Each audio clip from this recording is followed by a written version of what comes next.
I am JP de Oliveros Devao, and I am the Wandering Clinician. I travel through stories, souls, and seasons, offering insight, compassion, and a healthy dose of wit along the way. Feel free to email me at jpdeoliverosdevao@gmail.com anytime. Subscribe and like my channel, share it with your friends, and if you enjoy my work, dive into my book, A Boy Called JP, available now on Amazon, and please don't forget to leave a review. Every word helps spread the message further. Let's keep wandering together. Take responsibility. Once upon a time, not too long ago, perhaps around the same time someone decided to put soy milk in everything, people used to do a quaint little thing called taking responsibility. They would forget to feed the goldfish and solemnly accept the consequences. Rest in peace, Bubbles. They would own up to breaking the garage door with a poorly executed reverse maneuver instead of blaming the sensitive sensor or bad moon energy. These individuals were referred to as adults. You might remember them. They are going extinct, like floppy disks and mutual respect. Welcome to the modern world, where nobody does anything wrong anymore, ever. Traffic accident? Not my fault, the sun was too bright. Forgot your partner's birthday? The calendar app glitched. Missed a deadline? Mercury retrograde and poor Wi-Fi conspired against me. At this point, even the dog is refusing to take the blame for anything. You think I chewed up your shoe? Please, ask your inner child. We live in the age of the blame buffet, where responsibility is the one dish nobody touches, but finger pointing is all you can eat. Personal responsibility is now an endangered species. It is the panda bear of virtues, adorable in theory but rarely seen in the wild. You will catch a glimpse of it in niche places such as therapy sessions or silent retreats, where people stare into the void and whisper, maybe it was me. But out in the world, in politics, parenting, social media, and dating, personal accountability is about as popular as the karaoke version of My Heart Will Go On at a Funeral. Businesses have mastered the dark art of not being at fault. Language has evolved to a level of abstraction that borders on metaphysical. We apologize for any inconvenience this may have caused, they declare with the emotional warmth of a parking ticket. No, and not. They don't apologize for what they did or how they failed. They don't take responsibility for any inconvenience, as if your house catching fire after their smart toaster exploded is merely a minor scheduling hiccup. My favorite line people drop on someone upset is, I am sorry you feel this way, which is the same as saying sorry, not sorry, and we can't be held responsible. CEOs blame market forces blame algorithms blame user error, and user error blames the blurry terms and conditions we all ignored because they were 97 pages long and written in Latin. Then we have the parenting blame loop, an eternal ping-pong match of responsibility avoidance. Parents blame schools for not teaching kids resilience, empathy, or basic math.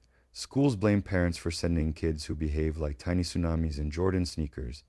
Meanwhile, the child is in the corner yelling, I am not doing my homework because capitalism is a scam, and nobody is quite sure whether to correct them or nominate them for a Nobel Prize in philosophy on Instagram. And then every major government loves to say the people are the problem. Why are you hoarding gas, the officials cry, after casually announcing there's a gas shortage and maybe the apocalypse is next Thursday? Why is the healthcare system collapsing, they ask, while standing next to a budget cut the size of Jupiter?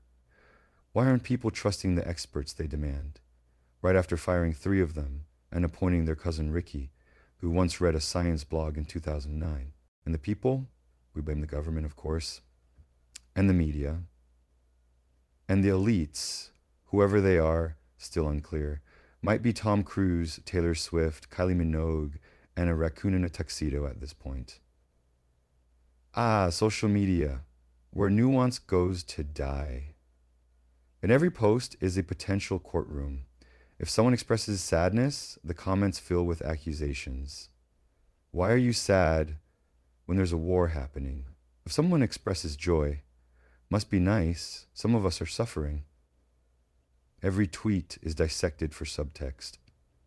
Every TikTok is held on trial by strangers with usernames like @NotHereForIt and @TruthSayer9000. Blame has become entertainment. Accountability, meanwhile, is considered bad PR. Nowhere is the responsibility vacuum more noticeable than in the dating world. Dating apps have turned romantic accountability into a tragicomic sport.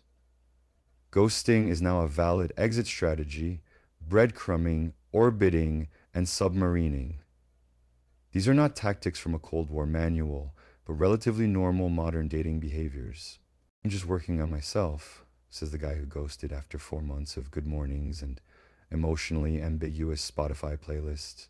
Translation: I do not want to feel responsible for your disappointment, so I shall disappear like a magician with a mild guilt complex. People now go to therapy, not to change, but to collect lingo that makes them sound like they are changing. I'm setting boundaries. I'm protecting my energy. I'm practicing radical detachment. No, Brad, you refuse to answer texts. Imagine politicians who say, I was wrong. Leaders who say, we failed. Lovers who say, I hurt you and I see that. Imagine that. Now imagine pigs flying, because that seems only slightly less likely. You want a revolution? Start small. Next time you forget something, break something, offend someone, or royally screw up. Own it. Without drama, without disclaimers. Just say, that was on me. Then, brace yourself, change. You will be shocked at how much quieter life becomes when you stop throwing blame grenades and start sweeping your side of the street. Because while everyone else is busy playing the blame Olympics, you'll be doing something truly radical. Growing up, and maybe, just maybe, bringing Bubbles 2 home, with a feeding schedule you stick to. Thank you for listening. Don't forget to like, subscribe, and share. I wish you a fantastic day filled with peace, joy, and a little bit of magic. Thank you for listening.